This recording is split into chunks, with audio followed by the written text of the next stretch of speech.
Bonjour et bienvenue dans ce webinaire organisé conjointement par le Policy Center for the New South et l'UNECA, United Nations Economic Commission for Africa, autour du sujet de la transformation structurelle au Maroc avant et post-Covid. Je vous présente nos panélistes, à commencer par M. Zoubeir Ben Hammouch, économiste à l'UNECA, M. Al-Arabi Jaidi, senior fellow au Policy Center et ex-professeur à la faculté Mohamed V de Rabat, et M. Abdelaziz Eitali, économiste au Policy Center. L'économie marocaine aspire à réussir sa transformation structurelle et à réallouer son facteur travail vers des activités les plus productives. C'est ainsi que la montée en puissance de nouveaux secteurs manufacturiers, à l'instar de l'automobile ou l'aéronautique, s'est avérée une réussite majeure des politiques industrielles au Maroc, qui désirent faire du pays un hub industriel du premier ordre dans la région et le continent. Ceci dit, l'économie marocaine reste bien engagée dans un processus de tertiarisation qui intervient parfois aux dépens du secteur manufacturier. Dans ce contexte sanitaire très particulier, le processus de transformation structurelle peut être confronté à de nouveaux défis majeurs. Mais il peut également s'appuyer sur des fenêtres d'opportunité au vu des réorganisations des chaînes de valeur mondiales qui se profilent à l'horizon. On commence notre panel par une première question qui est, à votre avis, quel est le bilan d'étape du processus de transformation structurelle de l'économie marocaine? Et je cède la parole à M. Zoubeir Ben Hammouch. Merci pour cette introduction. Merci pour cette invitation à participer à ce panel. Ce que je vais faire, c'est présenter quelques faits, hein, et puis ensuite, M. Jaidi et M. Abdelaziz Eitali pourront, en tant que sans doute économistes qui connaissent très finement l'économie marocaine, apporter un éclairage ou une contradiction à ce que je vais dire. Donc, je vais présenter quelques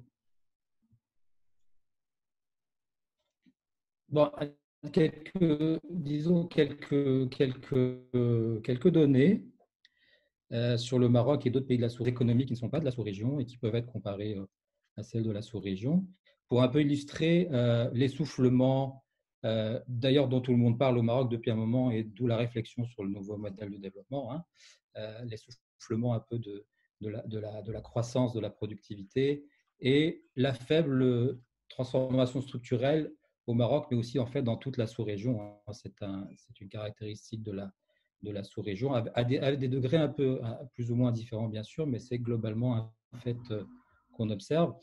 Alors, ce premier graphique, je vais essayer d'aller vite, hein. Bon, trace en abscisse le PIB par tête en parité de pouvoir d'achat dans le pays, rapporté à la même grandeur aux États-Unis en 1990 et en 2017, en ordonnée.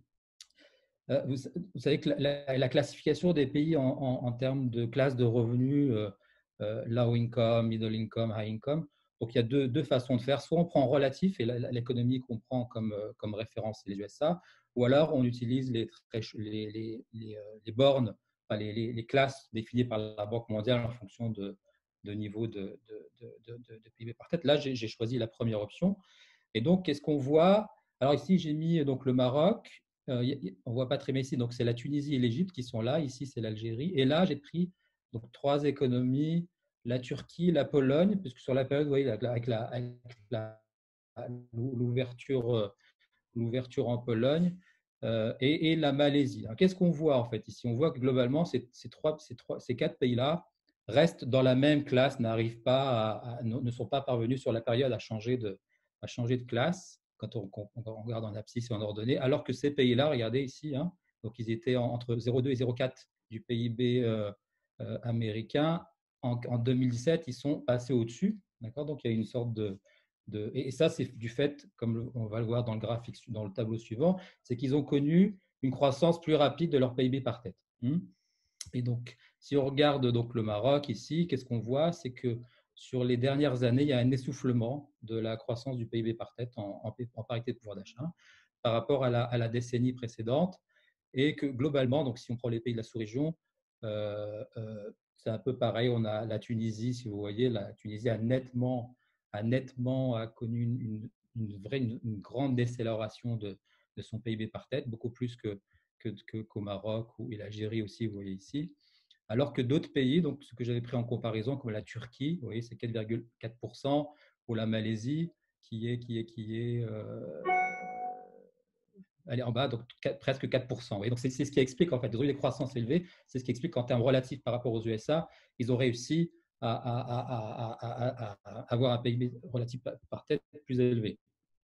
En termes de productivité du travail, là, qu'est-ce qu'on voit? Là, j'ai toujours pris donc j'ai Maroc, Tunisie, Algérie pour la sous-région et Turquie et Pologne en comparaison. Donc ici, c'est les pays de la sous-région. Vous voyez que c'est presque flat. Hein, il n'y a pas beaucoup de croissance de la productivité par tête. La productivité du travail, pardon, alors que pour la Malaisie et la Turquie, on voit bien une croissance assez forte. Là, ce graphique-là, c'est la productivité totale des facteurs qui vient de la base de données Penworth Table. Pareil, donc ce qu'on voit, c'est qu'elle n'est pas à prix constant. Hein. Dans Penworth Table, elle est à prix courant, mais en PPP, donc on peut comparer les pays. Donc, qu'est-ce qu'on voit? Donc, Tunisie, Maroc, c'est une TFP qui est plutôt décroissante comparée aux autres pays. Alors, la TFP, donc en fait, c'est la productivité qui n'est pas expliquée par les facteurs de production. Hein. Donc, ça va être la technologie, etc. Maintenant, sur l'économie marocaine, quelques faits saillants. Donc, c'est bien sûr la croissance, la croissance de l'emploi dans le secteur des services, comme vous l'avez dit en introduction, et aussi dans l'industrie, mais beaucoup plus dans les services, et une relative stagnation de l'emploi dans le secteur agricole. En termes de chômage, donc ça c'est des choses qui sont assez connues sur la sous-région, c'est un taux de chômage des jeunes qui est assez élevé et fait un très, très, très intéressant et très important à souligner, c'est la baisse de la participation au marché du travail, hein, taux de participation. Maintenant, parlons pour clore cette première partie de faits qui décrivent un peu l'évolution récente, c'est ce dont on parle, donc la transformation structurelle. Alors, comment on la mesure? Une façon simple de la mesurer, c'est de décomposer la productivité, la croissance de la productivité du travail en deux composantes. Ce qu'on appelle la composante intra, le within, c'est en fait la croissance de la productivité qui provient d'une réallocation du travail dans le secteur. D'accord? Donc là, c'est l'industrie qu'on a pris. Hein. Donc dans l'industrie, il y a de la réallocation de travail qui se fait entre entreprises, entre sous-activités de l'industrie. Et ça, si le travail se réalloue des activités les moins productives vers les plus productives, ça accroît la productivité du travail. D'accord? Ça, ce n'est pas la transformation structurelle. La transformation structurelle, c'est l'autre composante. Donc, quand on décompose la croissance de la productivité du travail, c'est ce qu'on appelle between, c'est le changement structurel. C'est en fait la croissance de la productivité du travail qui provient de réallocation de travail du secteur moins productif vers le secteur plus productif. D'accord? Et en l'occurrence ici, c'est la réallocation, donc ça va être de l'agriculture ou vers les services ou vers l'industrie. Qu'est-ce qu'on constate? On constate que, alors, ici, on va regarder plutôt ce cadre-là, parce que là, on exclut tout ce qui est mining, parce que c'est très intensif en capital, et donc ça écrase un peu les productivités. Donc, qu'est-ce qu'on voit? On voit une relativement faible, un peu plus que les autres pays, mais relativement faible comparé à des pays comme la Turquie ou l'Inde, du changement structurel. Donc, globalement, il est plutôt faible. Voilà donc cette partie introductive. Hein, donc, les messages, c'est quoi? C'est donc un essoufflement de la croissance de la productivité et donc du PIB par tête. Une transformation structurelle qui est positive, mais qui est relativement faible comparée à d'autres pays et qui donc témoigne de la nécessité, et là on y reviendra, de mettre en place des politiques qui vont un peu améliorer l'allocation des facteurs de production dans l'économie. Ça, j'y reviendrai ensuite dans le débat. Merci. Merci, Monsieur Benhamouche. La parole est désormais à Monsieur Jaïdi pour apporter son éclairage sur cette partie. C'est Aït Ali qui voulait être. Je donne la parole à Aït Ali. C'est ça. Donc, on commence par Monsieur Aït Ali, ensuite Monsieur Jaïdi. C'est ça. Merci. Donc, je remercie Isobé pour cette présentation très éclairante qui, je pense, pose le débat sur la question de la transformation structurelle. Donc, avant d'attaquer, je pense, cette question de transformation, je pense qu'il est intéressant de revenir aussi sur les diverses politiques industrielles engagées au Maroc sur ces dernières années et qui ont été imprégnées, à mon avis, par deux caractéristiques principales. Tout d'abord, des politiques un peu industrielles qui sont ultra verticales, c'est-à-dire ils s'attaquent à des niches d'activité. Là, on pense qu'on a un avantage comparatif ou là, on pense qu'on peut développer un avantage comparatif. Et donc, pour y arriver, ces politiques industrielles sont adossées à un système d'incitation financière qui est très généreux, généralement au profit des investisseurs nationaux, mais surtout au profit des investisseurs internationaux qui ramènent avec eux un savoir-faire, qui nous ouvre une certaine brèche dans l'intégration des chaînes de valeur mondiales, ce qui va nous permettre à un certain moment de gravir les échelons de développement, mais aussi de s'approprier ces technologies. Deuxième caractéristique de nos politiques industrielles, à mon avis, qui est aussi important, c'est qu'a priori, ils concernent un certain nombre de secteurs, mais je pense le gros, il est misé sur le secteur manufacturier en soi comme vecteur de développement, pour deux raisons principales. Généralement, le secteur agricole et le secteur tertiaire se comportent plutôt bien, ça a été démontré par ces OBIL. Et donc, le maillon faible, je dirais, de la structure reste le secteur manufacturier, mais aussi dû au fait qu'au Maroc, on a un certain déséquilibre un peu chronique de notre balance commerciale.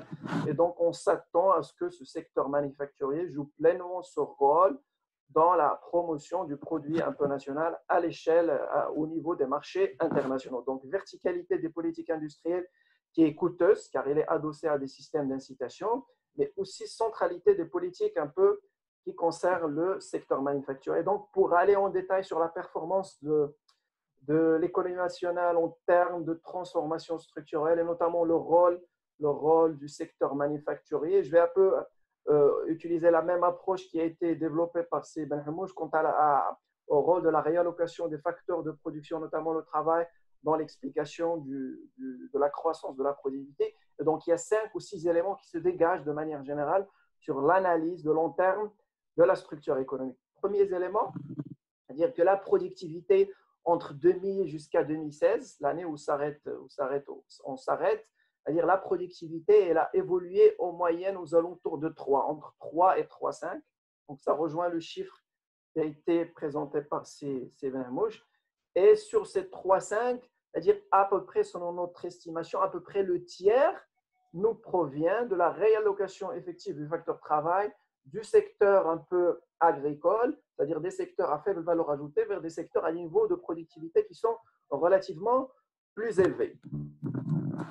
Et là, on est, je pense, plein dedans dans le système de transformation structurelle qui suppose qu'avec la croissance économique, on va tirer un peu le travail des activités à faible valeur ajoutée vers des activités à niveau de productivité qui est plus élevé. Le deuxième élément, je pense, qui mérite d'être soulevé, c'est ce rôle du secteur agricole et ces dynamiques qu'on a remarquées sur ces 15 ou 20 dernières années.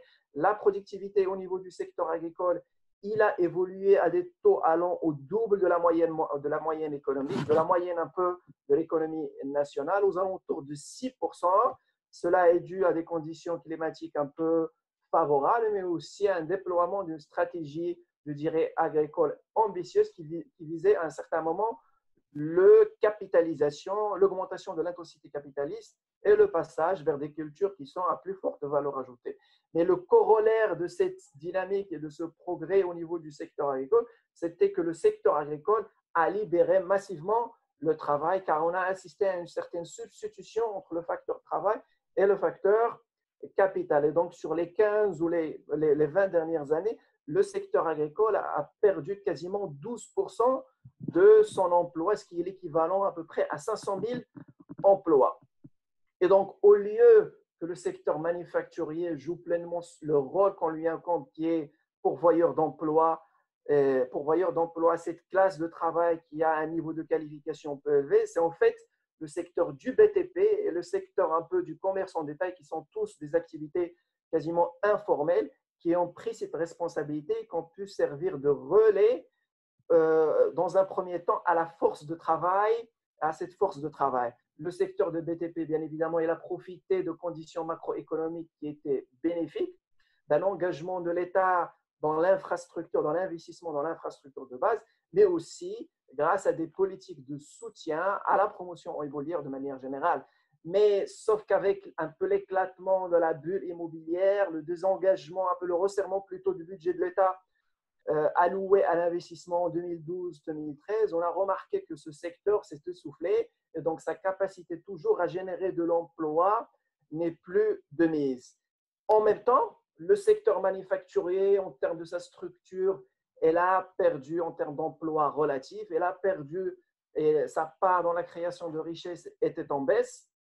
Et donc, en même temps, on a remarqué un certain déplacement de centre de gravité des activités à forte intensité en main-d'œuvre vers d'autres activités qui sont plus intenses en capital et qui exigent en même temps des niveaux de qualification nettement plus importants. Donc, je fais allusion ici au secteur un peu mécanique et métallurgique. Et ça, on le sent effectivement dans la capacité de secteur à offrir suffisamment d'emplois. Et je pense que l'année 2015 a été un tournant pour les activités un peu intenses en main-d'œuvre, car pour la première fois, on a remarqué que la productivité au niveau du secteur du textile est devenue inférieure à celle au niveau du secteur agricole. Donc, vous imaginez qu'un employé au niveau du secteur agricole, avec toutes les déperditions au niveau de ce secteur, avec tout le sous-emploi, il arrive à produire malgré tout plus qu'un employé dans le secteur du textile. Donc, ça pose un problème, je pense, un paradoxe théorique quant à la capacité du changement structurel dans sa façon la plus classique et la plus linéaire à apporter une réponse dans ces conditions et à réallouer effectivement l'emploi. Et donc, ça soulève aussi plusieurs questions quant au rôle du secteur manufacturier dans la dynamique impulsée par l'économie marocaine de manière générale, quant à sa capacité à tirer notre tissu. Et donc, là aussi, il y a des questions qui ont été soulevées dans ce sens par rapport, par exemple, au rôle des politiques commerciales, au rôle de l'ouverture dans cette perte de dynamisme, surtout des activités à forte intensité en main-d'œuvre. Donc, on s'est penché sur ces questions. Une des conclusions, effectivement, qui en ressort, c'est que, effectivement, le commerce ou l'ouverture ont joué un rôle dans la destruction de l'emploi dans les activités à forte intensité en main-d'œuvre, mais ce n'est pas le principal facteur derrière cette dynamique. C'est en fait l'automatisation du secteur, l'augmentation de l'intensité capitaliste qui est à l'origine principale de cette perte d'emploi, chose qui n'est pas propre uniquement au Maroc, mais qui est généralement, qu'on voit généralement dans un grand nombre de pays un peu développés, mais aussi en développement. En fait, c'est l'exception de voir que le secteur manufacturier crée autant d'emplois. Donc, la question qui se pose pour le Maroc, c'est-à-dire que faire dans ces conditions, à mon avis, il faut qu'on s'intéresse davantage à notre secteur tertiaire, sans délaisser bien évidemment le secteur manufacturier pour 4 raisons. La première, c'est que dans le monde entier, quasiment 10% seulement de l'emploi mondial nouvellement créé est dans le secteur manufacturier. Donc, le gros se joue au niveau du secteur tertiaire et du reste des activités un peu industrielles. Deuxième point, c'est que le Maroc, on n'est pas une destination low cost, ça on le sait, et pour que les activités à forte intensité en main-d'œuvre, surtout dans le secteur manufacturier, prospèrent, il faut avoir un coût de main-d'œuvre qui est un peu maîtrisé. Le SMIC au Maroc, il est relativement élevé, il représente à peu près 80% de la productivité moyenne, ce qui est un peu élevé. Troisième un peu constat qui va dans le sens de la promotion du secteur tertiaire, c'est que nos exportations, les exportations des services, ils ont un fort contenu en valeur ajoutée domestique. Je vous donne un chiffre qui est très parlant, c'est que la valeur ajoutée contenue dans nos exportations de services touristiques, ils sont équivalentes au cumul de la valeur ajoutée contenue dans nos exportations d'automobiles, textiles et électroniques. Quatrième élément, je pense, qui est aussi important, c'est que lorsqu'on exporte effectivement des produits manufacturiers, il y a une partie qui est un peu service. Et au Maroc, elle est aux alentours de 20%. Donc, le fait d'avoir un secteur compétitif, un secteur manufacturier compétitif, il doit être adossé à un secteur tertiaire qui est aussi compétitif, notamment le secteur des télécommunications, le secteur bancaire, le secteur logistique et marketing. Et je termine. Merci. Merci, Monsieur Aitali. Donc, finalement, on cède la parole à notre senior fellow, Monsieur Al-Arabi Jaïdi. Merci, merci Mahmoud. J'ai écouté avec beaucoup de plaisir les interventions de mes deux collègues. C'est effectivement un thème qui est extrêmement intéressant et prenant sur beaucoup d'aspects.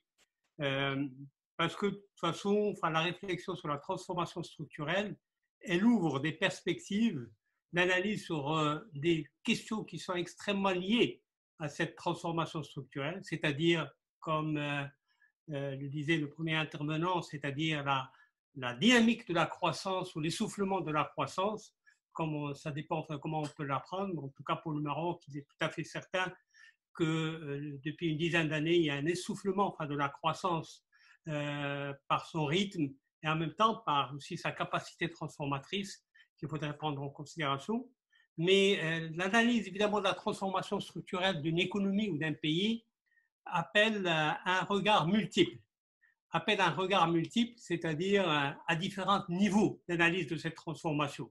On peut l'analyser à l'échelle, je dirais, macroéconomique, comme vous l'avez fait tout à l'heure, c'est-à-dire en termes de dynamique de la croissance de son ralentissement, et s'interroger pourquoi ce ralentissement et comment il est lié à ces facteurs de productivité, comme on peut l'aller au niveau de la part ou de la pondération relative des différents grands secteurs dans le tissu de l'économie nationale, et de voir si la pondération de ces secteurs se modifie et surtout à quel rythme se modifie, et en même temps, s'il y a une nécessité d'accroître évidemment la diversification et en même temps de favoriser le passage d'une économie, disons, de type primaire à une économie industrielle, quels sont les instruments sur lesquels il faut agir en termes de politique industrielle, en termes de politique de développement de services, qu'elles soient des politiques transversales ou des politiques verticales.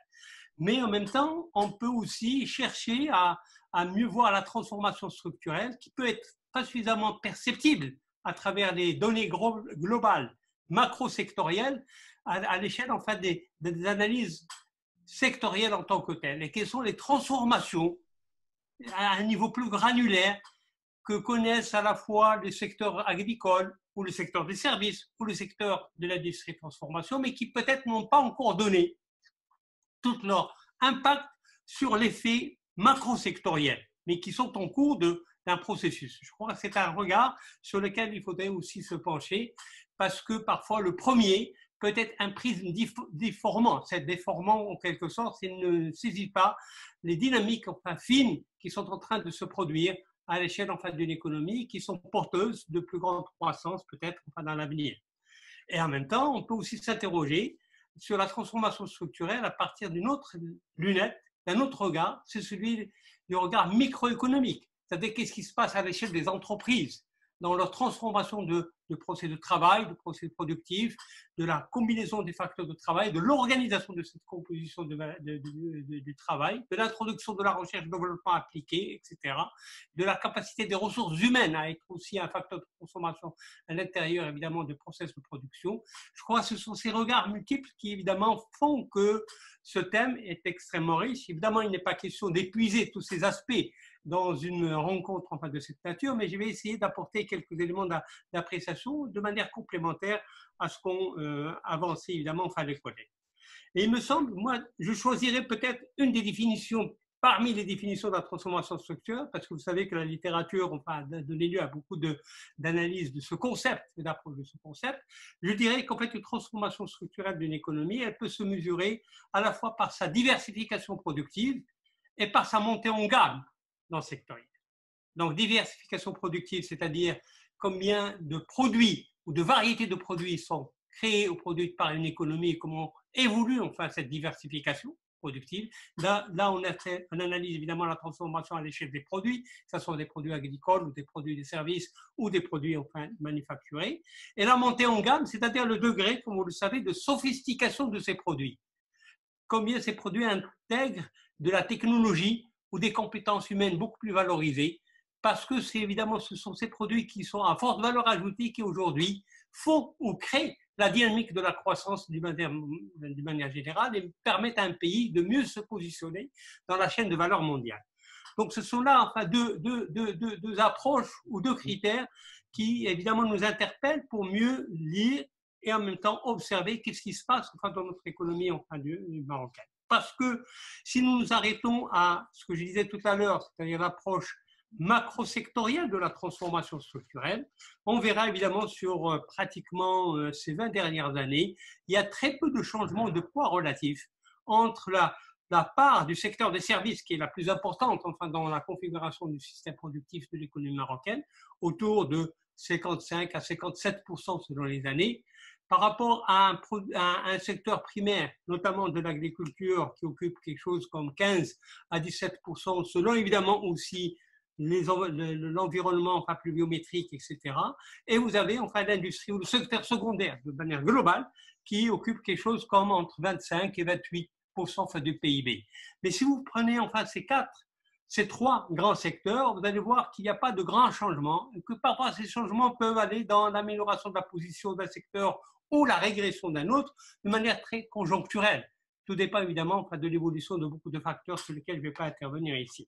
Mais par contre, l'intérêt enfin, pour nous enfin, dans l'analyse de la transformation structurelle du Maroc, c'est de dire oui, quelles sont les principales sources de la transformation structurelle telle que je la définissais au début, c'est-à-dire la diversification productive et la montée en gamme. Et là, nous serons tous d'accord sur cette définition, que c'est les gains de productivité qui favorisent la croissance à la fois à long terme et les transformations structurelles, qu'elles soient à l'échelle macro-sectorielle ou qu'elles soient à l'intérieur à une échelle intrasectorielle. Et c'est ce gain de productivité qui sont importantes et qui interpellent quoi? Qui interpellent deux éléments enfin, de politique économique ou de politique sectorielle, c'est-à-dire l'efficience de l'allocation des ressources et en même temps l'efficience productive, c'est-à-dire comment produire de manière la plus efficace, quelles que soient les ressources dont on dispose, en tant que capital et en tant que facteur de travail. Et donc, il s'agit de faire en sorte que tes politiques industrielles ou tes politiques agricoles puissent accélérer cette productivité pour nous permettre justement d'atteindre un taux de croissance élevé et de sortir de ce qu'on appelle enfin cette fameuse trappe des pays à revenus enfin de middle income ou de revenus intermédiaires, qui est aujourd'hui une des grandes questions évidemment sur les aspects de transformation structurelle. Quand on observe évidemment le cas du Maroc, on voit qu'il y a une nécessité de renforcer évidemment les gains de productivité, parce que les gains de productivité n'évoluent pas à un rythme relativement élevé, surtout si on les compare à des pays d'égal niveau de développement au Maroc. Par quelle manière faut-il? Par quel processus? Par la diversification. Cette diversification, est-ce qu'elle doit se faire de manière une découverte spontanée dans des produits qui appartiennent à la même famille industrielle, ou est-ce que c'est pour aller vers des secteurs nouveaux, comme cela fait le Maroc depuis quelques années pour l'industrie automobile et l'aéronautique? Ce sont là donc des choses qui interpellent les politiques industrielles et les instruments de cette politique industrielle, ou les politiques agricoles et les instruments de politique agricole à mettre en œuvre. Le Maroc connaît une certaine transformation. Il y a une croissance qui s'est ralentie, il y a un fléchissement, c'est vrai, il y a une lenteur évidemment de cette transformation de la croissance, mais en même temps de l'évolution de la croissance, mais qui s'explique elle-même par la lenteur de la transformation structurelle. Elle s'explique par la transformation des structures parce que les nouvelles filières industrielles exportatrices, elles ont occupé un positionnement plus important par rapport à la configuration du système productif anciennement, si on se rapporte aux années, disons, ne serait-ce que des années, enfin, début des années 2000, mais ces filières connaissent une dynamique des exportations, cela est certain, mais n'attirent pas véritablement un facteur de travail comme on l'attendait, comme on considérait qu'évidemment, enfin, que ces secteurs pouvaient, par leur capacité, améliorer évidemment l'absorption enfin, du facteur de travail.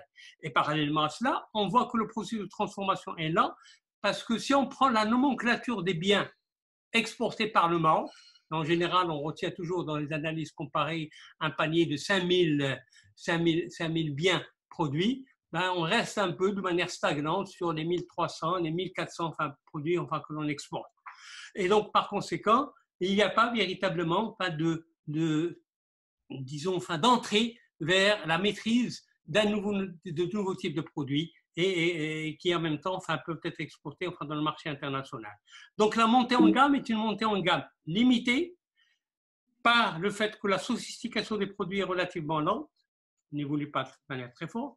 Pourquoi? Parce que peut-être les types d'activités que l'on met en place ne sont pas génératrices, disons, de taux de valeur ajoutée extrêmement important, de taux d'intégration extrêmement important, parce qu'aussi, peut-être, la recherche et le développement n'est pas suffisamment appropriée par le Maroc comme facteur évidemment, d'impulsion de la croissance, parce que aussi, il y a tout un problématique, disons, de l'implication des entreprises marocaines dans la transformation industrielle. Nous reviendrons peut-être sur cet aspect qui est important. Donc, il y a un certain nombre de dilemmes que rencontre aujourd'hui, à la fois la croissance pour maintenir un train élevé et en même temps la diversification pour s'accélérer d'une certaine manière. Quels sont ces dilemmes, disons, de la politique industrielle ou de la politique agricole, des politiques sectorielles de manière générale?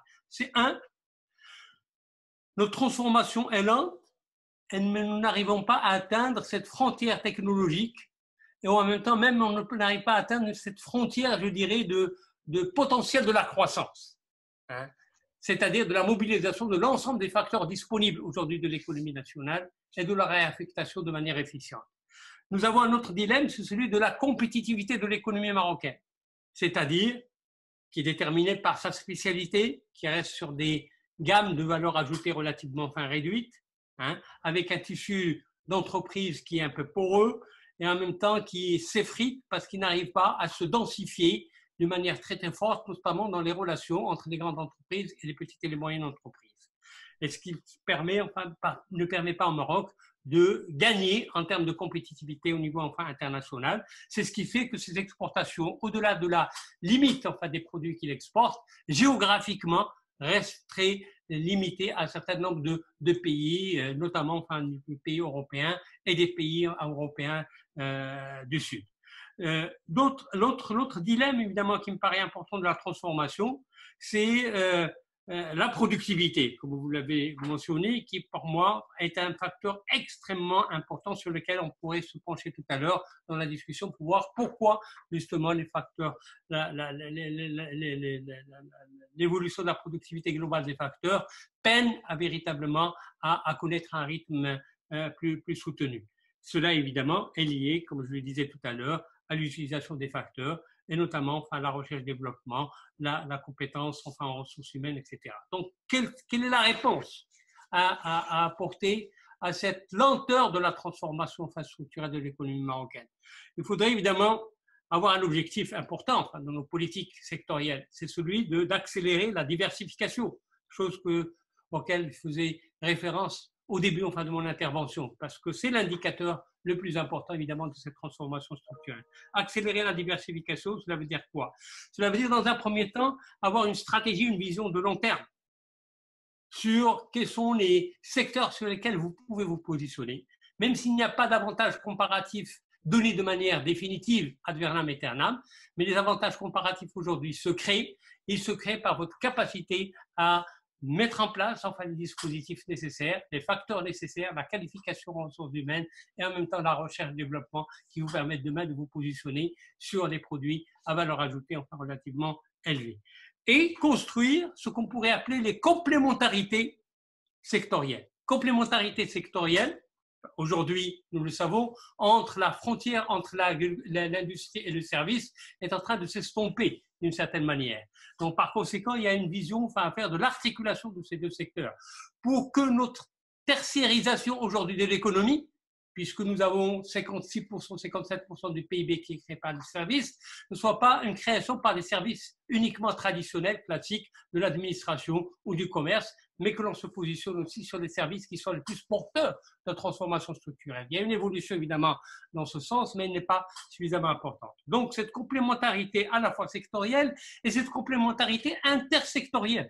Cela ne veut pas dire qu'il faudrait noircir l'économie, le tissu économique ou l'économie industrielle par des relations sur lesquelles on se positionne dans toutes les gammes. Nous allons voir tout à l'heure que les chaînes de valeur aujourd'hui sont fragmentées et qu'il s'agit enfin d'avoir la bonne approche enfin, des chaînes de valeur pour permettre, enfin disons, de saisir toutes les opportunités qu'il y a de cette transformation de l'économie mondiale.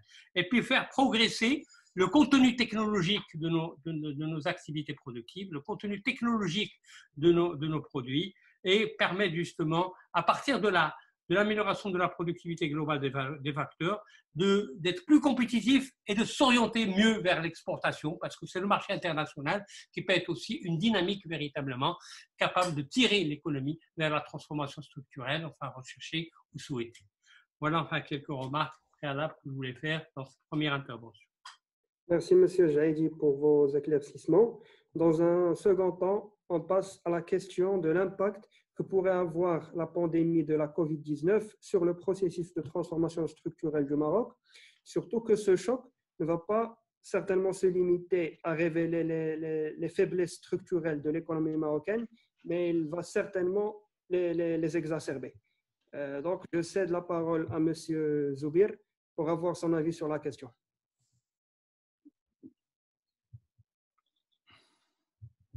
C'est à moi? Oui, oui. D'accord, parce que c'était coupé. Alors,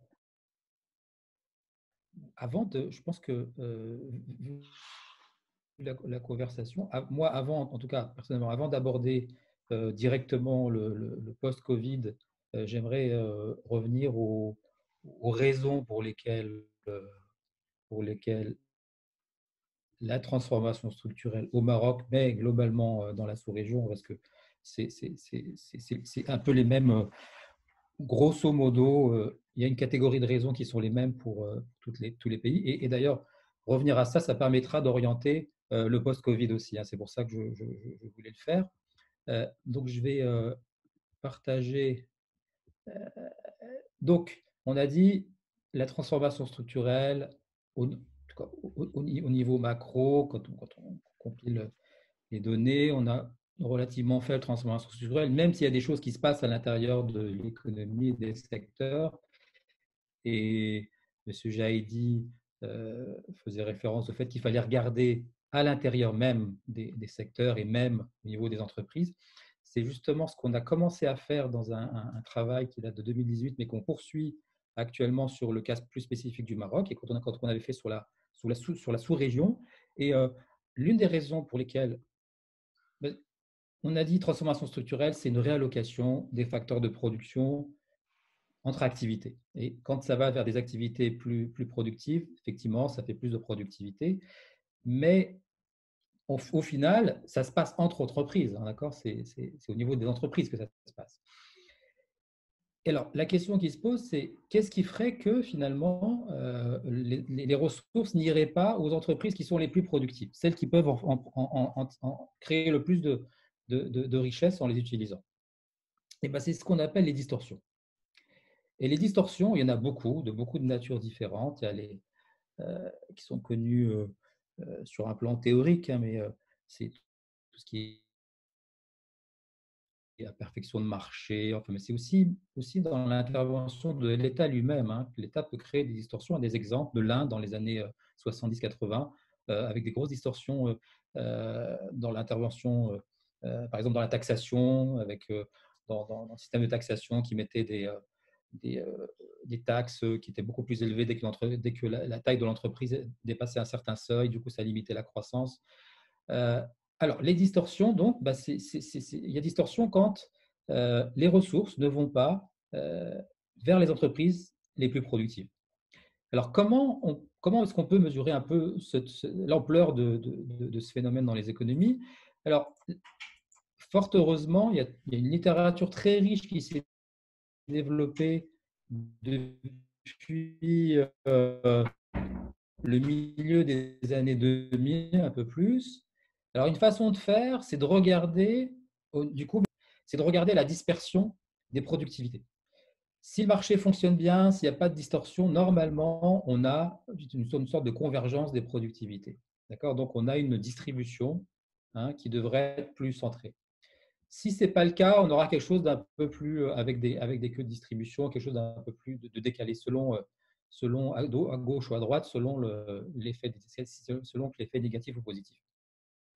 Quand on fait ça sur l'Afrique du Nord, qu'est-ce qu'on constate? C'est que relativement au reste du monde, on a une dispersion des productivités qui est plus importante, ce qui pourrait signaler qu'il y a davantage de distorsions dans ces économies-là qu'en moyenne dans le reste du monde. Quand on regarde ensuite plus précisément dans les pays, donc là, alors ça, c'est des données. Alors, ce que je vous présente là, c'est avec les données de l'enquête entreprise de la Banque mondiale, hein, qui est faite de façon sporadique sur un certain nombre de pays. Maintenant, on peut se dire, bon, ça, c'est enquête Banque mondiale, mais on aimerait bien avoir des choses plus précises. Et quand on regarde sur données marocaines avec un peu plus, un échantillon plus grand, là, j'ai mis dans ce tableau tous les autres pays. Là, c'est issu d'autres études qui ont fait la même chose sur différents pays à différentes dates, hein, donc. Et là, pour le Maroc, on a 2 points. Donc, on a une relative grande dispersion. Hein, ici, c'est la dispersion des productivités. Donc, on a 1,50 et 1,21. Donc, alors, ça, c'est quelque chose d'intéressant à regarder. C'est que vraisemblablement, il y a des choses peut-être positives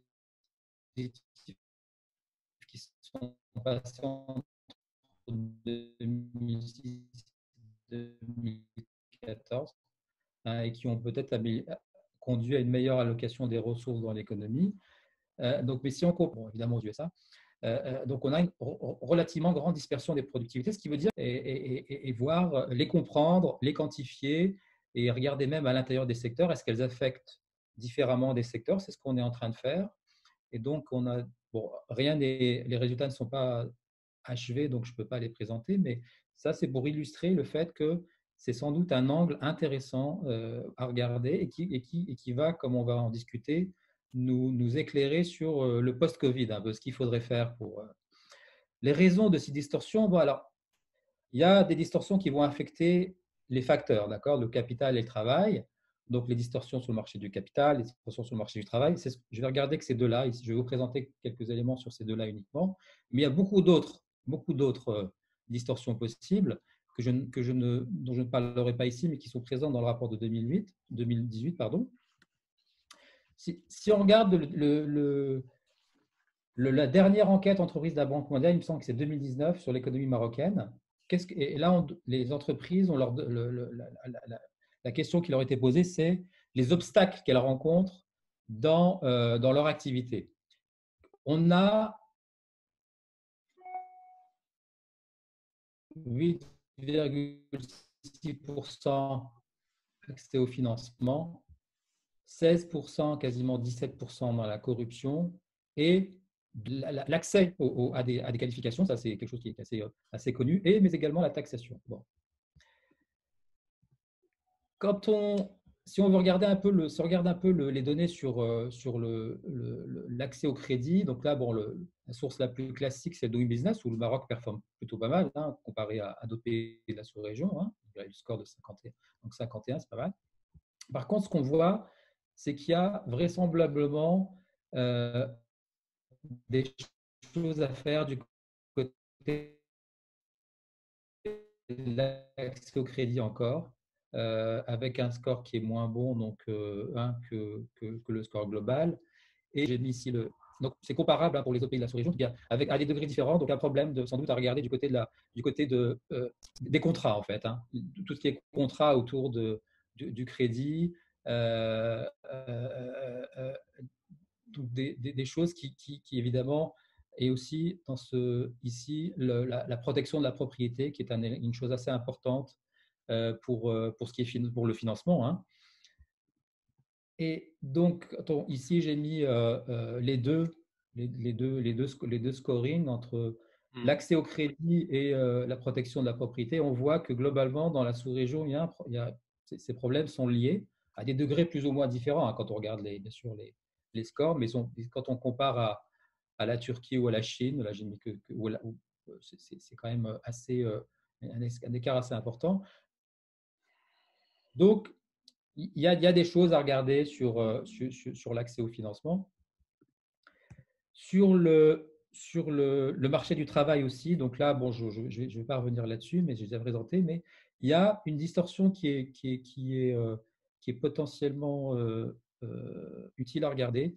C'est donc on garde la part du secteur public dans des salaires au GDP. Donc, on voit bien que MENA, North Africa, pardon, c'est très élevé par rapport. Et là, c'est issu de la Banque mondiale. Hein, c'est ce salaire entre le public et le privé. Ici, c'est les pays où l'écart est en faveur du secteur privé. Et là, c'est les pays où l'écart est en faveur du secteur public. Alors, on voit là donc bon, dans la sous-région, il y a l'Algérie et la Tunisie, c'est positif, mais il y a aussi, là on voit bien, le Maroc, c'est quand même, l'écart est assez nettement positif en faveur du secteur public. Et ça crée des distorsions. On parlait de l'investissement en capital humain. Ça crée beaucoup de distorsions, par exemple, en termes d'accumulation de capital humain. Si on cherche un travail dans la fonction publique, on va plutôt investir dans les skills qui sont demandés dans la fonction publique et évidemment pas ceux demandés dans le secteur privé. Ça, c'est un premier élément. Ensuite, si les salaires sont trop élevés, ça peut contribuer relativement. Quand je dis trop élevé, c'est vraiment en termes relatifs. Il faut bien comprendre le message. Mais du coup, ça peut aussi expliquer en partie peut-être le taux de participation au marché du travail global, mais aussi des femmes. Par exemple, si globalement, il y a un salaire qui est suffisant pour toute une famille, le conjoint ou même ne va pas forcément aller chercher du travail. Bref. Quand on demande aux entreprises, maintenant, si on regarde le côté accès ça c'est toujours le survey 2018 de la Banque mondiale.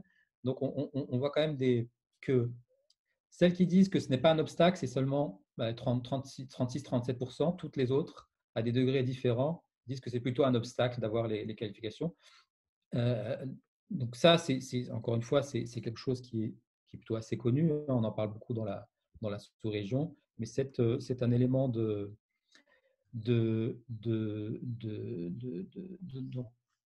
distorsion, mais il y en a d'autres que je n'ai pas mis ici sur le fonctionnement lui-même du marché du travail qu'il faut regarder. Et ensuite, il y a tout un volet qui est assez important, qui me semble très important, c'est tout ce qui est capacité de l'État et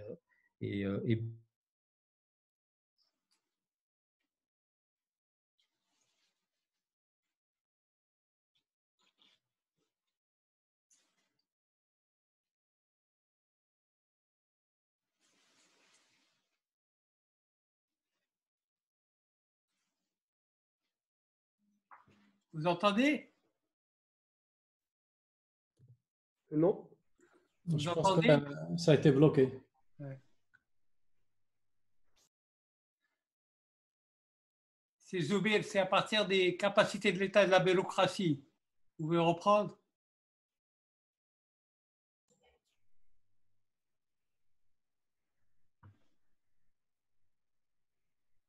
Est-ce qu'il peut désactiver son bureau et reprendre de nouveau? Je pense que Parce la que liste est complètement coupée. Oui, c'est coupé. C'est coupé, je crois.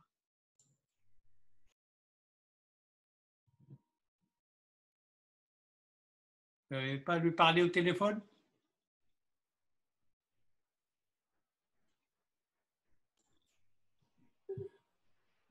Je suis en train d'appeler.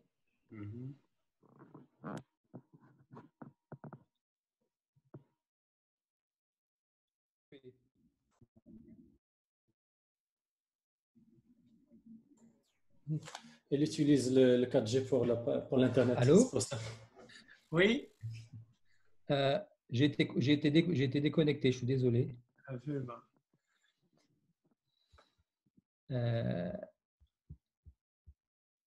Pourtant, je suis sur le Wi-Fi. Hein.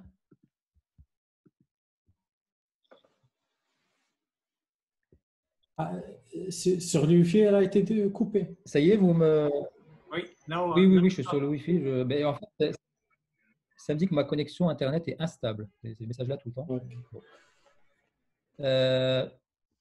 Oui, donc en fait, je disais, ça c'est un aspect, mais globalement, donc les distorsions J'ai oublié de vous donner un chiffre qui est peut-être intéressant à voir, mais que je n'ai pas mis ici.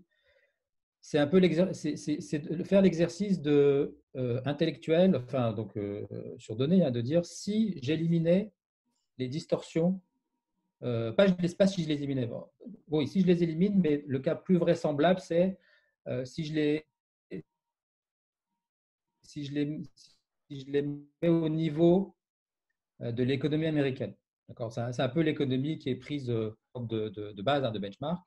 Qu'est-ce qui se passerait sur la productivité au Maroc, d'accord? Donc, si je ramène le niveau des distorsions au niveau US, je pourrais avoir des gains de productivité de presque 50%. On parle de TFP. TFP global pourrait s'accroître de 50%. C'est des chiffres qui sont à comparer, par exemple, bien sûr, c'est fait à des cents, donc c'est quand même plus élevé. L'Inde, près de 60%, la Chine, 30-40%. Donc, qu'est-ce que ça dit, ça? Ça dit, en fait, si on travaillait sur ce sujet-là, on pourrait avoir des gains de productivité substantiels sans nécessairement avoir à dépenser. D'accord? Ce n'est pas forcément coûteux de travailler sur certaines distorsions en tout cas. Et ça permettrait d'améliorer bien évidemment, de fluidifier cette transformation structurelle qu'on cherche à accélérer, de faire en sorte que les entreprises les plus productives puissent accéder aux ressources dont elles ont besoin pour croître et que les moins productives ne restent pas sur le marché indéfiniment. Évidemment, après, plus on a de données fines, plus on peut regarder comment ces distorsions jouent sur l'âge des entreprises. Est-ce que ce sont les plus jeunes ou pas qui sont les plus affectés, sur la taille. On peut regarder au niveau sectoriel, c'est-à-dire est-ce qu'il y a des secteurs qui sont les plus affectés il y a des évidences là-dessus, hein, sur le fait qu'il y a certainement des différences sectorielles en termes d'impact des distorsions. Et donc, peut-être pour introduire la discussion de la deuxième question, post-Covid, c'est on va rentrer, vraisemblablement, on rentre dans une ère avec davantage d'incertitudes sur plusieurs dimensions. Ce qui est important, et là on le voit certainement aussi dans la façon dont la crise sanitaire a été gérée, ce qui va être important, c'est c'est sans doute la capacité des économies à réagir, et donc c'est la flexibilité des économies. D'accord. Et ça, l'État a un rôle important à jouer de manière justement à éliminer au maximum les barrières, les frictions, les distorsions qui permettent aux ressources d'être le mieux exploitées, d'exploiter le mieux possible. Et d'ailleurs, vous direz, je ne sais plus lequel de vous deux faisait référence aux dépenses publiques. Quand on regarde la sous-région, quand on croise donc les dépenses publiques rapportées au PIB et la croissance, qu'est-ce qu'on constate? Que c'est l'une des sous-régions où l'impact est le plus faible au monde. C'est-à-dire qu'on dépense, il y a des dépenses publiques qui est importante, un investissement public qui est conséquent, mais ça ne se voit pas tant que ça, mais qui arrive à avoir une croissance plus importante. Il faut agir en fait sur les blocages qui sont dans le fonctionnement d'économie pour faire en sorte que, en fait, on va jouer sur différentes dimensions. Une exploitation plus efficiente des ressources, mais aussi une réaction de l'économie à la dépense publique qui sera beaucoup plus importante. Donc, on aura un effet plus important sur l'économie. Et pour peut-être conclure, je reviens sur… parce qu'on a des entreprises qui disent qu'elles n'ont pas accès aux skills dont elles ont besoin, mais on a aussi des gens qui sont des jeunes qui sortent éduqués et qui disent qu'ils n'arrivent pas, qui ne trouvent pas les postes qui sont adaptés donc, à leur qualification. qualification. Et par ailleurs, qu'est-ce qu'on a aussi? On a que la sous-région est l'une des régions où la densité de nouvelles entreprises rapportée à la population active est la plus faible au monde. Elle est l'une des plus faibles. Donc, on ne crée pas assez d'entreprises. Donc, on peut très bien imaginer qu'en fait, l'un des problèmes, c'est que ceux qui ont acquis des qualifications qui pourraient être exploitées pour créer une nouvelle activité ne peuvent pas le faire. D'accord?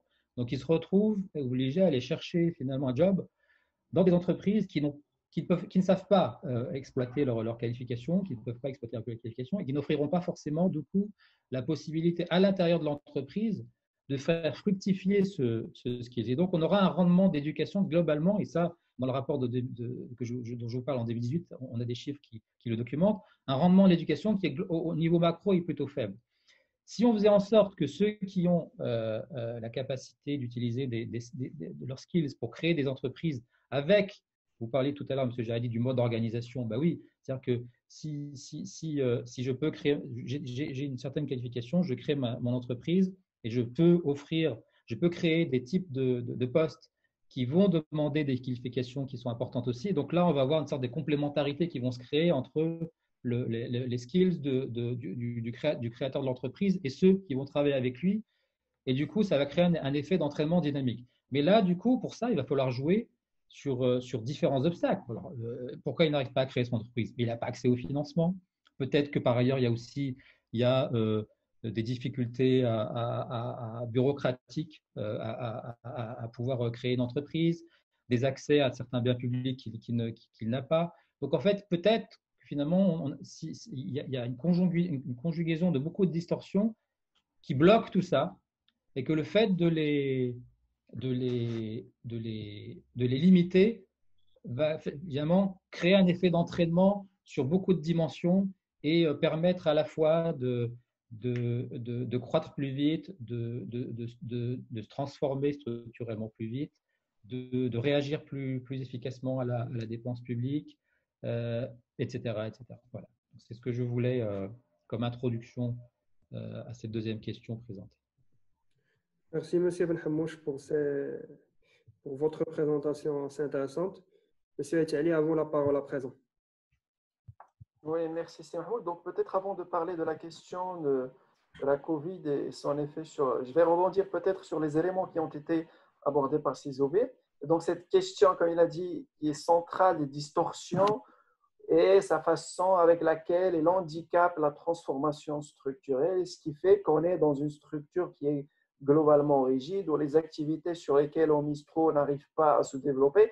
Et en fait, cette question-là, elle est, à mon avis, elle est intériorisée au niveau des décideurs lors de la conception des politiques publiques. C'est pour ça qu'à chaque fois qu'il y a des politiques publiques qui sont assez ambitieuses pour pénétrer un certain nombre d'activités, quelques niches, on met sur table des incitations financières qui sont extrêmement importantes pour en quelque sorte compenser pour les défaillances du marché.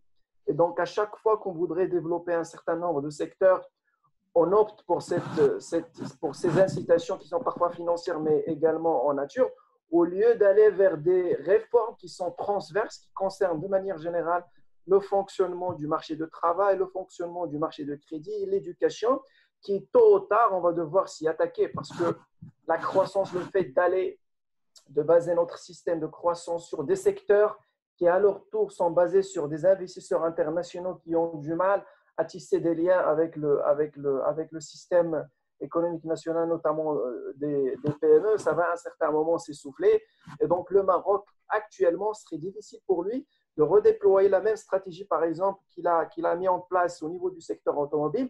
Dans d'autres secteurs, vous savez très bien que pour attirer, par exemple, les gros opérateurs, notamment Renault, le gouffre financier que le gouvernement a mis en place est extrêmement intéressant. Il y a du financement dedans, il y a tout un port qui a été mis en place pour ces entreprises. C'est vrai que ça va profiter à l'ensemble de l'écosystème, mais qui a été dédié uniquement ou principalement à cette entreprise. Il y a des aides dans la formation. Donc, en fin de compte, on va revenir à cette problématique-là d'essoufflement. Et pour la contourner, il faut bien évidemment aller dans des réformes qui sont transverses, réformer le système judiciaire, réformer le climat des affaires de manière générale. Et c'est avec ça qu'on va pouvoir un peu grimper les échelons du développement. Sinon, le fait d'aller dans ce genre de politiques qui sont extrêmement verticales et coûteuses, ça va un peu buter à un certain moment sur des problèmes. Et donc là, peut-être pour aller sur la question du Covid, je pense qu'il y a tout un débat actuellement sur son impact, sur cette réallocation éventuelle des chaînes de valeur. Moi, personnellement, c'est-à-dire à l'exception de quelques secteurs d'activité qui peuvent être considérés souverains ou stratégiques par les gouvernements, c'est-à-dire je ne pense pas que la Covid serait ce genre de choc qui va bouleverser complètement les systèmes économiques ou qui va déclencher une certaine refonte, je dirais, des systèmes économiques ou déclencher une refonte, je dirais, structurelle des principes de base du commerce et de l'investissement dans un monde capitaliste. Parce que de toute façon, l'opportunisme des investisseurs internationaux sera toujours de mise. Et là, l'investisseur international va toujours être à la recherche des opportunités d'investissement là où il le semble mieux et verrait également à écouler sa production dans les marchés porteurs et là où le rendement est le meilleur. D'une autre part, nous, en tant que consommateurs, je ne pense pas qu'on est prêt à payer plus ou à voir notre bien-être se détériorer uniquement à cause de ces réallocations qui sont éventuelles. Donc, je ne pense pas personnellement que la COVID va engendrer ce genre de changement structurel. Par contre, la COVID, ce qu'il va faire, c'est qu'il va peut-être attiser les tensions autour du commerce, notamment entre les deux puissances économiques mondiales, les États-Unis et la Chine. Peut-être aussi alimenter les courants des pensées nationalistes qui appellent à une introversion et qui accusent en fait la globalisation et la mondialisation de manière générale pour la montée des inégalités au niveau de ces pays. Et dans ce cas-là, je pense que le Maroc et les pays maghrébins de manière générale doivent être préparés pour saisir ces opportunités si jamais ils se manifestent, quoique le risque il est un peu, à mon avis, faible. Et donc, pour que le Maroc, si on parle du Maroc, puisse aspirer à en saisir ces opportunités, il faut qu'il pense à un modèle d'intégration qui est plus important avec nos partenaires européens, car à l'échelle actuellement, s'il y a bien évidemment de la réallocation des chaînes de valeur par ici et par là, je ne pense pas qu'on serait les mieux placés quand on est comparé à des pays de l'Europe de l'Est qui sont plus alignés sur les principes de l'Union européenne et qui en font partie d'ailleurs. Donc le Maroc, je pense, devrait penser à un modèle d'intégration qui est plus développé avec nos partenaires européens. Et je pense que l'accord de libre-échange complet, approfondi, devrait être une base solide d'intégration du Maroc et des pays agrippins avec les pays européens. On sait tous que l'accord de libre-échange actuel, je pense, a l'air d'être un peu épuisé ou a atteint certaines limites. D'ailleurs, les négociations avec nos partenaires européens, ils ont commencé, ça fait 7 ou 8 ans, et donc il y a toujours, et on ne voit pas toujours le bout du tunnel. Donc, à mon avis, les deux parties doivent s'asseoir sur table et discuter des opportunités, notamment pour le Maroc. Ça peut leur offrir cette intégration qui est, à mon avis, qui est inéluctable. Il faut à un certain moment s'aligner davantage sur les principes un peu de l'Union européenne pour tirer parti des principes de tirer parti de l'ouverture et de la mondialisation, parce que comme ça a été dit par Sizobir, le développement en fin de compte, ça ne va pas changer la question de la croissance, c'est une question d'allocation des ressources, une meilleure allocation des ressources. Pour ce faire, il faut s'intégrer, il faut libéraliser, il faut un peu réformer notre marché de travail, le marché de financement et le climat des affaires de manière générale. Et donc, pour que le Maroc s'intègre, je dirais, avec nos partenaires européens, il faut qu'ils fassent un certain nombre de concessions, notamment en termes de la libéralisation de son secteur de services. Ça, c'est un des points sur lesquels les deux partenaires n'arrivent pas à trouver un terrain d'entente. Donc, il faut qu'on laisse un peu notre secteur tertiaire se confronter directement à la concurrence, bien évidemment avec certaines barrières pour sa protection, mais il faut aller de l'avant. D'ailleurs, notre secteur de services, il a été toujours un peu protégé d'une façon ou d'une autre. On se vante de manière générale ici au Maroc d'avoir une économie qui est libérale, qui est ouverte, mais à chaque fois qu'on conclut des accords de libre-échange, ça concerne uniquement le marché des biens, le marché des services et surtout services financiers, de manière générale, il est protégé. Donc, ça, c'est le premier point. Le deuxième point sur lequel je pense que les Marocains doivent faire des concessions pour une meilleure intégration, c'est les questions des normes. Et là, je vais parler sous contrôle de Sijaïdit. Donc, il faut que le Maroc pense à un alignement sur les normes européennes. Quand je dis alignement, c'est tout ce qui est un peu règles de gouvernance, concurrence, un peu droit des consommateurs. De l'autre côté, les Européens doivent un peu être moins intransigeants sur les questions un peu agricoles, mais surtout sur le principe de la mobilité du facteur travail, qui est une condition sine qua non pour la libéralisation du service, pour faire en sorte que les deux parties en tirent bénéfice. Le deuxième élément, je pense, sur lequel la COVID pourrait agir, c'est bien évidemment accélérer le processus de la transformation digitale. Et donc, avec la brutalité, je dirais, du choc et l'obligation pour nous tous de migrer instantanément vers un système de travail, par exemple, à distance, tout d'abord, une barrière psychologique s'est écroulée devant ce travail à distance et on a réalisé à quel point on pourrait être très productif sans se présenter physiquement au bureau. D'ailleurs, il y a des entreprises nationales qui ont décidé de migrer définitivement vers le système de télétravail. Donc, vous imaginez dans un monde où les barrières pour le commerce des biens sont en train de se dresser, d'autres devant le commerce des services vont certainement s'écrouler. Donc, ce sont des opportunités. Je pense que le Maroc et les pays maghrébins doivent s'investir davantage. C'est un train qui passe et en fin de compte, on va devoir le prendre. Donc, grosso modo, je pense la COVID est en train d'accélérer certaines réformes, certains virages qu'on est en train de prendre, mais je ne pense pas qu'il serait ce genre de choc qui va nous amener à faire marche arrière et à remettre en cause intégralement les principes de la globalisation et de la mondialisation. Merci. Merci, c'est Aïtani. Nous écoutons à présent M. Jaïdi pour savoir son avis sur l'impact de la pandémie sur le processus de transformation structurelle au Maroc. À vous la parole, c'est Jaïdi. Merci, c'est Mahmoud. Je ferai peut-être une première remarque avant d'aborder cette question du Covid et de ses implications sur quelle politique mettre en œuvre pour favoriser ou accélérer la transformation productive de l'économie marocaine. C'est sur les questions de distorsion. Et là, j'épouse tout à fait l'avis de notre invité pour la raison bien simple, parce que si évidemment on fait le constat que la dispersion de la productivité des valeurs, la productivité globale des facteurs est importante aujourd'hui au Maroc et qu'il faut évidemment aller vers une convergence de cette norme, de productivité globale des facteurs. Il faut agir évidemment sur tout un ensemble d'éléments ou de dispositifs ou d'instruments que vous avez évoqués tout à l'heure, que ce soit les facteurs qui sont liés au climat des affaires, et que ce soit les facteurs qui sont liés au financement, à la formation, etc., ou à la corruption et au rôle de l'État et à la gouvernance. Je pense qu'on peut être d'accord sur tous ces aspects-là.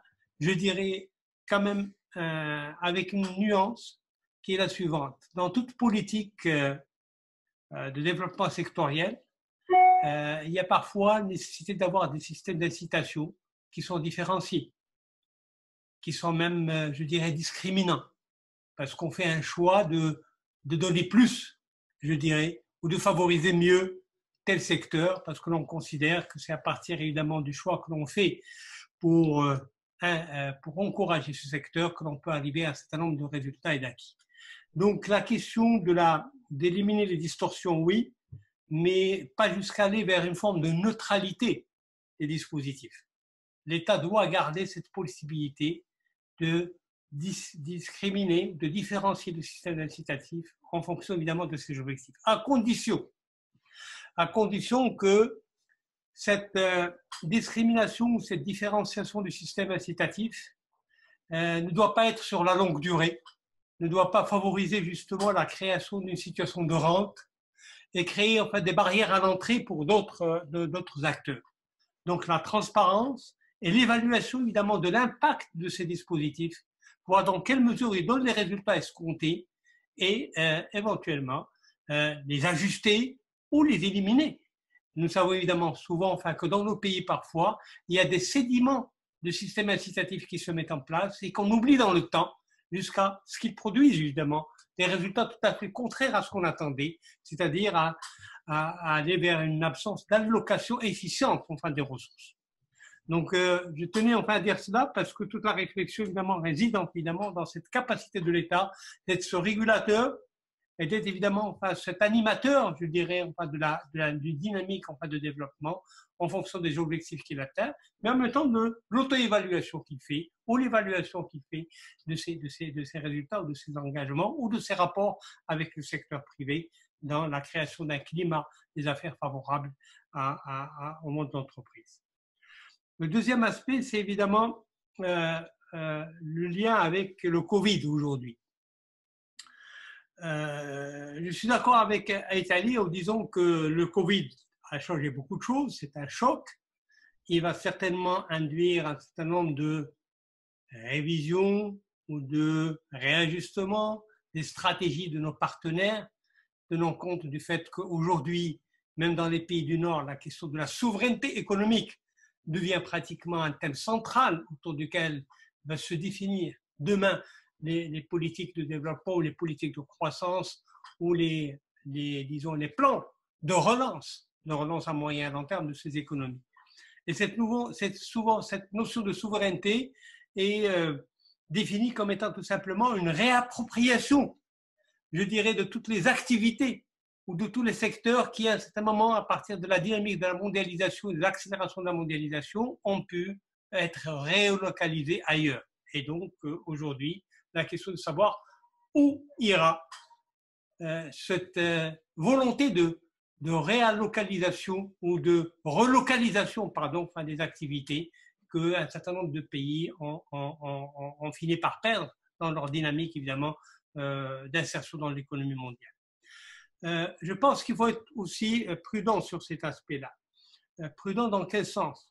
Aujourd'hui, la fragmentation de l'économie mondiale est telle qu'il est impossible de revenir à un modèle ancien, c'est-à-dire où chacun des pays essaye de s'approprier tous les segments enfin, de l'activité industrielle. D'autant plus qu'aujourd'hui, ce ne sont pas que les États qui sont les agents porteurs de cette dynamique de la mondialisation. Il y a des firmes multinationales et derrière les firmes multinationales, il y a peut-être toutes les firmes et entreprises de taille moyenne ou de petite taille moyenne qui suivent évidemment enfin, les locomotives ou les grands leaders d'un certain nombre de secteurs, en tout cas les secteurs les plus avancés technologiques. Et donc nous allons voir, et on a commencé déjà à le constater, qu'il y a ces deux logiques qui vont être en tension. Les États peut-être qui veulent reprendre évidemment beaucoup de pans de leur économie perdue ou de leur industrie perdue, par la pression évidemment enfin, des régions, par la pression des salariés ou des chômeurs, etc. Et vous avez aussi la logique, celle des firmes multinationales ou même des firmes de taille moyenne qui obéissent, comme disait tout à l'heure Saïtali, à une logique de rentabilité, logique de rendement, logique de marché international et cherchent à se localiser là où il est possible d'avoir, sans grand risque, un taux de rendement enfin plus élevé. Donc la stratégie des firmes ne va pas être modifiée. Par contre, il va y avoir une renégociation de ce rapport entre l'État et ses entreprises. On le voit déjà dans le secteur comme l'aéronautique, comme l'industrie automobile. Si ces secteurs sont en situation de difficulté, ils vont demander un appui de l'État, un appui financier, un appui d'accompagnement. On voit déjà des plans en train d'être mis en place par tel et tel pays dans le secteur de l'automobile et dans le secteur de l'aéronautique, parce que ce sont les deux secteurs les plus importants, peut-être aussi le secteur de l'industrie pharmaceutique demain, de la chimie et parachimie. Et parallèlement à cela, les firmes qui essaient de négocier cette marge de manœuvre qu'ils ont pour se redéployer internationalement, parce que les pays concernés eux-mêmes ont besoin, je dirais, de leaders qui sont dans la compétition mondiale. Il ne s'agit pas de regagner la capacité enfin, de développer ou de régénérer leur secteur industriel dans le cadre d'un État-nation fermé. Il s'agit évidemment enfin, de rester toujours dans cette logique de l'économie mondiale. Et au-delà enfin, de cette tension de négociation entre les États et les grandes firmes et les firmes de taille moyenne et petite qui sont dans leur giron ou qui sont dans leur écosystème, se pose la question enfin, des gammes de produits. Il est difficile, évidemment, de voir un certain nombre de pays européens récupérer, je dirais, l'industrie textile dans toute sa totalité, ou même l'industrie textile dans la confection. Il y a un certain nombre de niches, un certain nombre de produits. qui peuvent être évidemment, et surtout les produits qui sont à haute valeur ajoutée et les produits qui ne sont pas fabriqués par une combinaison facteur-travail favorable au travail, parce que c'est une combinaison de facteurs capital-travail favorable au travail. Là où il y a le coût le moins élevé, c'est là où les entreprises vont se localiser d'une certaine manière. Donc nous aurons peut-être des formes de réallocation ou de relocalisation, mais qui sont liées qui seront différenciés selon les secteurs, si ce sont des secteurs stratégiques ou non stratégiques, si ce sont des gammes de produits de moindre teneur que d'autres, etc. Donc, et ça laisse la possibilité à des pays comme le Maroc ou des pays de la région, parce que la localisation aussi géographique et la logistique sont des facteurs extrêmement déterminants dans l'accès au marché mondial ou dans l'accès au marché européen. Donc voilà un peu pour cet aspect lié au Covid. Donc il va y avoir des changements, mais je ne crois pas à ce que cette dynamique de relocalisation soit dans l'absolu. Elle va être extrêmement différenciée et l'état de la fragmentation du système productif mondial, il tient, je dirais même sa croissance, l'économie mondiale tient à justement cette maintien, cette reproduction et cette accentuation de cette fragmentation du système productif mondial où chacun des pays va négocier son positionnement dans la chaîne de valeur. Donc, d'où la question qui nous importe le plus, c'est comment, dans cette configuration du demain, au-delà des secteurs peut-être qui vont faire l'objet d'une relocalisation, et ce seront certainement les secteurs les plus stratégiques comme ceux de la santé essentiellement, la défense elle l'est déjà, ou un certain nombre de haute gamme dans les secteurs de l'aéronautique, etc., mais qui aujourd'hui déjà sont dans une situation d'oligopole entre les deux grands pour les deux locomotives en tout cas du système de l'aéronautique mondial. Quel va être peut-être demain l'impact de cette reconfiguration, même si elle est relativement atténuée, sur notre capacité, nous, des pays du Sud, et je parle ici du Maroc, pour pouvoir mieux se positionner. La nouvelle étape pour le Maroc, c'est toujours aller vers plus grande diversification. Mais la question, aller vers la grande diversification ou plus grande diversification veut dire quoi? Où? Dans quelle activité? Dans quel secteur? Dans quelle branche? Dans quelle niche éventuellement? Comment? C'est-à-dire, quels sont les leviers qu'il faudrait mobiliser pour atteindre évidemment des objectifs de localisation ou de développement d'un certain nombre d'activités nouvelles ou de maintien et d'élargissement des activités existantes. Et 3, par qui? Quels sont les acteurs concernés? Et quel est surtout le lien ou la relation qui doit se nouer entre les différents acteurs qui sont impliqués dans ces dynamiques, l'État d'un côté, les entreprises nationales de l'autre et les entreprises multinationales qui sont aussi des agents de restructuration évidemment de cette chaîne de valeur ou de portage de cette chaîne de valeur dans l'économie mondiale. Donc, où ça pose la question de quels sont les avantages compétitifs et comparatifs que vous avez et comment pouvoir les créer et comment pouvoir les consolider. Cela veut dire aussi qu'il y a une réflexion à mener sur quels sont dans cette triptyque de lien entre l'environnement, les politiques et les comportements des acteurs, cette triptyque qui est déterminante pour la performance. Si on définit la performance à chercher, c'est celle de la diversification de la productivité. Dans cette triptyque, quels sont les leviers sur lesquels il faudrait agir? Comment améliorer notre environnement des affaires? Comment améliorer nos politiques industrielles dans leur finalité, dans leur objectif, dans leur mécanisme de déploiement et comment véritablement agir sur l'incitation pour les comportements des acteurs puissent adhérer à ces objectifs que définit l'État d'une certaine manière. Donc voilà comment se dessine évidemment ce schéma. Et à partir évidemment de ce schéma global du lien entre l'environnement politique et le comportement, et en amont où, comment et pourquoi, on peut évidemment définir déjà quelques actions, quelques axes sur lesquels il est important pour le Maroc demain, s'il veut consolider ses gains industriels dans les secteurs des métiers mondiaux, s'il veut récupérer et régénérer ses industries traditionnelles, s'il veut aussi occuper peut-être demain des nouvelles niches dans des activités à travers évidemment ce qu'offre évidemment les changements de technologie de l'information comme possibilité dans l'industrie et dans les services, quels sont évidemment les éléments sur lesquels il faudrait agir. Tout d'abord, à mon avis, la question clé, disons essentielle au début en amont, en prérequis, c'est de pouvoir identifier quelle est votre capacité de vous positionner dans les chaînes de valeur et à quel niveau vous voulez vous positionner dans cette chaîne de valeur. Les chaînes de valeur aujourd'hui sont déterminées essentiellement par l'importance qu'ont les biens intermédiaires, je dirais, dans la configuration de l'économie mondiale. Quels sont les gains que vous pouvez avoir? Parce que nous savons très bien, sachant évidemment que les biens intermédiaires recouvrent du multitude de produits, que les biens intermédiaires sont aussi aujourd'hui le moteur enfin, du commerce international. Quelles sont donc vos capacités de vous positionner dans ces biens intermédiaires et lesquels, dans quelle filière industrielle ou dans quelle filière enfin, d'activité? Deux, quels sont le potentiel qu'offre, je dirais, la remontée de la chaîne de valeur pour le Maroc et comment l'exploiter?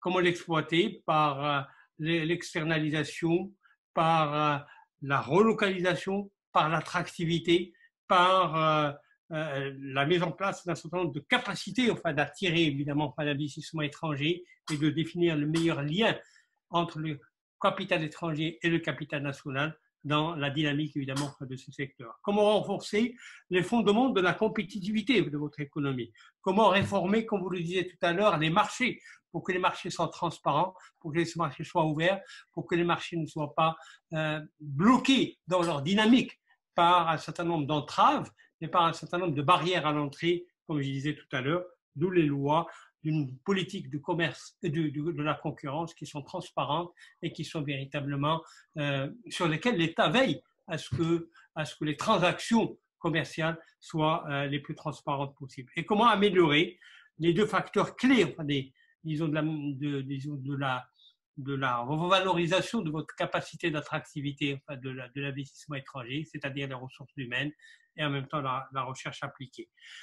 Sachant évidemment que ce sont là des quelques orientations, axes essentiels qui permettent véritablement au monde de l'entreprise d'avoir accès à des services qui leur permettent de mieux utiliser enfin leurs ressources, de mieux les affecter en termes d'efficience et en même temps de faire en sorte que la performance soit atteinte, mais cette performance ne peut être atteinte que s'il y a aussi une bonne gouvernance de cette chaîne de valeur. Une bonne gouvernance de cette chaîne de valeur, c'est-à-dire ce sont des normes, ce sont évidemment des relations entre les acteurs qui sont dictées par un certain nombre de principes et sur lesquels tous les acteurs veillent à leur application pour que les engagements soient conformes évidemment aux objectifs à rechercher. Voilà un peu le caractère global. Maintenant, évidemment, dans cette chaîne de valeur, dans l'insertion dans cette chaîne de valeur, l'important pour le Maroc, c'est évidemment de pouvoir exploiter tout son potentiel. Et un de ces potentiels, c'est comme disait peut-être Saïd Ali, c'est le marché européen, c'est le partenaire européen. C'est chercher plus d'intégration. Oui, c'est vrai qu'aujourd'hui, les rapports avec l'Union européenne, nous sommes pratiquement à un demi-siècle de rapports avec l'Europe. Nous sommes surtout à 10 ans où nous avions négocié une nouvelle approche dite, disons, de partenariat privilégié à travers, disons, enfin, l'accord qui a été conclu enfin, à Cordoue enfin, en 2010 pour le statut avancé. Et ce statut avancé, qui était riche en termes de potentiel, peine à se mettre en œuvre depuis 10 ans. Je ne reviendrai pas enfin, sur les facteurs explicatifs de la géopolitique, d'autres aspects qui ont ralenti évidemment la capacité des deux partenaires de mieux utiliser le potentiel enfin, de cet accord, parce que cet accord était bâti sur un certain nombre de principes essentiels, fondateurs d'une nouvelle justement relation privilégiée, lesquels, c'est premièrement l'ALECA, l'accord, enfin de l'engagement vers une intégration plus approfondie. Ce n'est pas propre au Maroc, ça a été le cas aussi pour la Tunisie ou pour la Jordanie, mais c'est un principe essentiel. C'est cet accord évidemment de l'ALECA qui tarde à se mettre en place parce qu'il est bâti sur des principes essentiels sur lesquels il va y avoir des ententes. Voilà la libéralisation des services, comme vous disiez tout à l'heure, c'est à Italie. Sauf que cette question est extrêmement complexe parce que les services, l'ouverture des services est beaucoup plus complexe que celle de l'ouverture agricole ou celle de l'ouverture, je dirais, de l'industrie. Parce que les services obéissent évidemment à des besoins multiples, besoins différents, leurs natures sont différentes. Et même l'Europe même si elle est ouverte enfin, sur les services, elle a quand même aussi une politique aussi de normalisation de ce service, de protection d'un certain nombre de services qu'elle considère comme étant déterminants pour sa stratégie. Il faut donc aller vers des priorités à déterminer et en même temps à une ouverture des services de manière progressive, mais à la condition que, avant cette ouverture, on ait des études sérieuses qui nous permettent de mesurer quel est l'impact de l'ouverture des services et quelles sont les priorisations et comment enfin on pourra ouvrir, mais avec une forme d'asymétrie dans l'ouverture selon l'importance que l'on donne à tel et tel secteur, en attendant évidemment son évolution et sa maturité. Deuxième chose, enfin, l'ANECA, ce n'est pas uniquement enfin, des services, c'est aussi la propriété intellectuelle, c'est aussi l'harmonisation enfin, des règles enfin, de la concurrence, c'est aussi l'harmonisation des règles des marchés publics.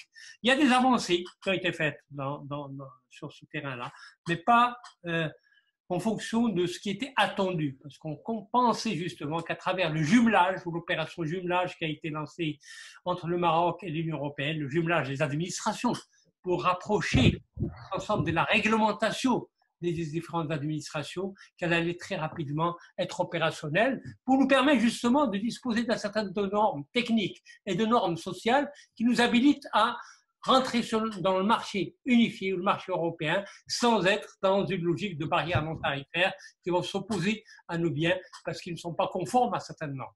Donc la deuxième, c'est là où réside évidemment le deuxième enjeu, c'est celui des transferts des normes communautaires. Qu'est-ce qu'il s'agit de transférer? Nous avons fait un pas important dans les jumelages, dans, je dirais, la traduction de ces normes dans notre législation commerciale, dans notre législation financière. Mais elle n'est pas complète, elle n'est pas totale. Et surtout, pour que cette transformation ou ce transfert des acquis communautaires, de manière discernée, et en fonction aussi de nos normes et de nos engagements internationaux, puisse être effective et puisse être porteuse véritablement d'un renforcement enfin, de ces accords, il faudrait que le législateur marocain s'approprie aussi cette dynamique. Or, le législateur marocain est assez réticent parce qu'il considère que changer la loi, changer la réglementation, c'est une perte de souveraineté. Ce n'est pas à l'Europe de nous dicter sa norme, etc., etc. Donc, on est encore à ce stade où peut-être tous les acteurs qui fabriquent ces nouvelles normes ou qui tendent à rapprocher ces nouvelles normes vers des normes soit européennes, soit des normes internationales qui permettent justement de lever les barrières non tarifaires à l'accès au marché, n'arrivent pas encore à se concrétiser. Et dernier aspect, je disais là les cas, le transfert des acquis communautaires, d'une certaine mesure. Ce troisième, c'est celui du dialogue politique et stratégique. On ne peut pas créer une possibilité pour un pays tiers ou un pays du Sud d'être dans une logique d'intégration avec son partenaire important si cette intégration n'est pas aussi globale, n'est pas tout simplement économique, et n'est pas liée uniquement aux biens manufacturés. Parce que l'accord de libre-échange aujourd'hui avec l'Europe, c'est essentiellement l'accord sur les produits manufacturés. C'est étendre véritablement la libéralisation vers l'agriculture et en même temps avoir une approche sur la pêche qui ne soit pas normalisée comme elle l'est aujourd'hui, ou en tout cas sous contrainte d'une certaine manière aujourd'hui, et aller vers un dialogue politique stratégique où les questions de sécurité, les questions de mobilité humaine, les questions évidemment enfin, de partage des valeurs, comme le dit l'Europe, soient véritablement partagées, c'est-à-dire appropriées par les deux acteurs, sans être dans une logique d'intégration totale, sans être dans une logique, je dirais, d'être un pays presque membre de l'Union européenne, mais un associé, et surtout si c'est un statut d'associé privilégié, il doit évidemment enfin être traduit, pas tout simplement par une forme d'aide financière ou d'accompagnement du budget, mais aussi par des accords sur des valeurs fondamentales et des accords sur des politiques, des conceptions de l'intégration dans lesquelles il y a un équilibre.